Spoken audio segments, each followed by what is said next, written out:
இன்றைக்கி அரியமானில் இருக்கோம். அரியமான் பீச்சில், குச்சி பீச்சில் செம்ம என்ஜாய்மெண்ட்டு, சூப்பரான ஒரு என்ஜாய்மெண்ட்டு. நேற்று பொங்கல் விழாலாம் வச்சுட்டு இங்கே வந்த உடனே இதெல்லாம் பார்த்த உடனே ஒரு ஐடியா எனக்கு வந்தது.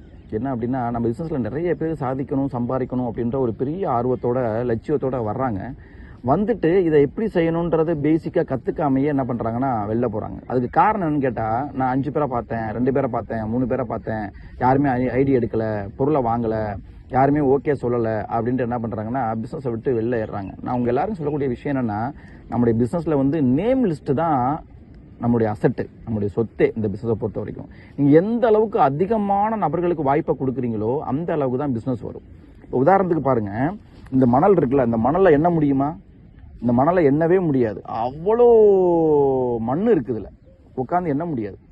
அதே மாதிரி தான் மக்கள். இந்த உலகத்தில் கிட்டத்தட்ட 750 கோடி இருக்காங்க. இந்தியாவில் மட்டும் 150 கோடி இருக்காங்க. அவ்வளோ மேன் பவர் இருக்குது. ஆனால் இந்த பிஸ்னஸை வந்து நம்ம யார் நம்ம கூட வருவாங்க அப்படின்னு நம்ம பார்த்தோம்னா, நம்ம 5 பேரை பார்த்து 2 பேரை பார்த்துட்டு வரல அப்படின்னு நம்ம நினைக்கவே கூடாது. நீங்கள் 2 பேர் வரணும், 5 பேர் உங்கள் டீமில் வரணும்னா நீங்கள் எப்படி வாய்ப்பு கொடுக்கணும் தெரியுமா? இவ்வளோ பேருக்கு வாய்ப்பு கொடுக்கணும். இந்த எண்ணில் அடங்காத நபர்களுக்கு நீங்கள் வாய்ப்பை கொடுக்கணும். நீங்கள் எண்ணில் அடங்காத நபர்களுக்கு நீங்கள் வாய்ப்பை கொடுத்தீங்கன்னா தான், இந்த மாதிரி எண்ணில் அடங்காத நபர்களுக்கு நீங்கள் வாய்ப்பை கொடுத்தீங்கன்னா தான் அதில் எவ்வளோ பேர் வருவாங்கன்னு பார்ப்போம். இங்கே பாருங்கள், நம்ம வாய்ப்பை கொடுத்தது எவ்வளோ பேர், என்ட்ரி எடுத்தது எவ்வளோ பேர், இவ்வளோ தான் என்ட்ரி எடுப்பாங்க. அப்போ வாய்ப்பு எவ்வளோ கொடுக்கணும்? இவ்வளவு கொடுக்கணும். இவ்வளவு பாருங்கள், இவ்வளவு வாய்ப்பை கொடுத்தோம்னா என்ட்ரி எத்தனை வரும்?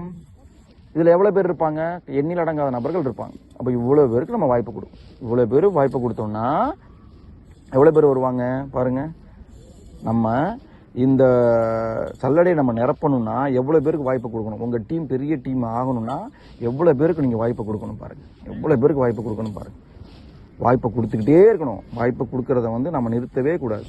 எக்காரணத்தை கொண்டும் எந்த சூழ்நிலையும் பிஸ்னஸ் ப்ரெசன்டேஷன் கொடுக்கறத நம்ம என்ன பண்ணக்கூடாது? நிறுத்தவே கூடாது. ப்ரெசன்டேஷன் நாம் கொடுத்துக்கிட்டே இருக்கணும். அப்படி கொடுக்க தான் என்னாவும் வரும். அப்போ இவ்வளோ பேருக்கு வாய்ப்பு கொடுத்து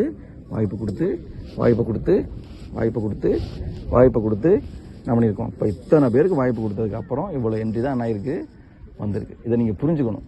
நான் 2 பேர்கிட்ட பேசினேன், 3 பேர்கிட்ட பேசினேன், எனக்கு பிஸ்னஸ் வரல, ப்ராடக்ட் மூவ் ஆகலை, என்ட்ரி வரல அப்படின்னு பேசிட்டு உட்காந்துட்டு இருந்தோம்னா எதுவுமே நடக்காது. அப்போது நிறைய நபர்களுக்கு பிஸ்னஸ் ரீச் பண்ணால் தான் கம்மியான என்ட்ரி பிஸ்னஸ் வரும். ஓகேவா? அதை புரிஞ்சுக்கிட்டு நிறைய நபர்களுக்கு வாய்ப்பு கொடுக்கறதுக்கு தயாராகுங்க. வாழ்த்துக்கள். தேங்க்யூ.